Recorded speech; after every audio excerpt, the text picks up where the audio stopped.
నమస్కారం. Welcome back to our channel. ఇప్పుడు రాబోయేది యాసంగి సీజన్ అన్నమాట. ఎట్లా పోయినాయి, ఎట్లా పోయినాయి వీటి గురించి మనం చూసుకున్నట్టయితే అవి రావన్నమాట. ఈ యొక్క ఫండ్స్‌కి సంబంధించి కూడా ఏవైతే పెండింగ్ ఫండ్స్ ఉన్నాయో అవి ఎట్లా డబ్బులనేవి వెలుగులోకి అయితే రావు.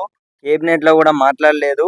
ఈ రూ. 500 బోనస్ ఏదైతే ఉందో బోనస్‌కి సంబంధించి కానివ్వచ్చు, ఆ కేబినెట్‌లో రూ. 500 బోనస్ ఏదైతే ఇస్తామనేది చెప్పిర్రో దాని గురించి అయితే మాట్లాడారన్నమాట. అలాగే రైతు సోదరులందరూ కూడా ప్రతి ఒక్కరైతే ఎదురు చూడడం అయితే జరుగుతుంది. డబ్బులపై అయితే చాలా వరకైతే ఆశలైతే పెట్టుకోవడం అయితే జరిగిందన్నమాట. యాసంగి సీజన్ సంబంధించి గానివ్వచ్చు, వానాకాలం సీజన్ సంబంధించి గానివ్వచ్చు.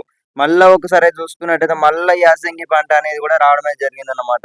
మళ్ళా ఈ యొక్క పెట్టుబడి సాయం అనేది కూడా ప్రభుత్వం అనేది కూడా నిధులనేవి సేకరించి రైతుల ఖాతాలోకి ఈ యొక్క ఖాతాలో జమ చేయాల్సి ఉంటుందన్నమాట. ఎందుకంటే పొలం కోతకైతే రావడం అయితే జరిగింది. చాలా చోట్ల చూసుకున్నట్టయితే పొలం కోత కూడా కోసారన్నమాట. వడ్లు కూడా చూసుకున్నట్టయితే కొనుగోలు కేంద్రాలలో కూడా అమ్మే జరుగుతుందన్నమాట. కొనుగోలు కూడా చేయడమే జరుగుతుంది.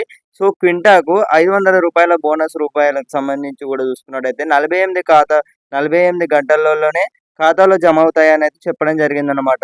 రైతులందరూ కూడా అడుగుతున్నారు అన్న యాసంగి సీజన్ సంబంధించి మరలా ఈ యొక్క చూసుకున్నట్టయితే ఎలాగో పెండింగ్ ఫండ్స్‌కి సంబంధించి అయితే డబ్బులనేవి అయితే పడవన్నమాట. ఇప్పుడు ఏవైతే ఉందో మళ్ళా కొత్త సీజన్ సంబంధించి అంటే ఇప్పుడు మళ్ళా పంటెత్తారు చూసిర్రా? మరలా డబ్బులనేవైతే పడాల్సి ఉంటుందన్నమాట. ఖచ్చితంగా పడతాయి. ఇప్పటికే చూసుకున్నట్టయితే ప్రభుత్వం అనేది కూడా మనకు సగం సగం వేసినట్టయితే తెలుస్తుందన్నమాట. సారీ. ఇప్పటి వరకు చూసుకున్నట్టయితే యాసంగి సీజన్ సంబంధించి రైతులందరూ కూడా అడుగుతున్నారు.